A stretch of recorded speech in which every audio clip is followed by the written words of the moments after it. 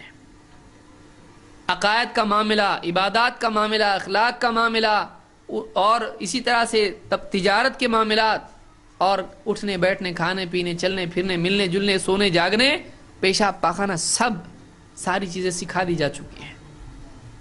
زندگی کے سارے معاملات بتا دیے جا چکے ہیں. آگے ہو جائیے. دین کے کامل ہونے کے بعد اپنی طرف سے اس میں کوئی اضافہ یا تبدیلی کرنا, اس کا نام کیا ہے؟ بدعت. اور بدعت کبیرہ گناہ ہے. بدعت کیسا گناہ ہے؟ بدعت کس سے بغاوت ہے؟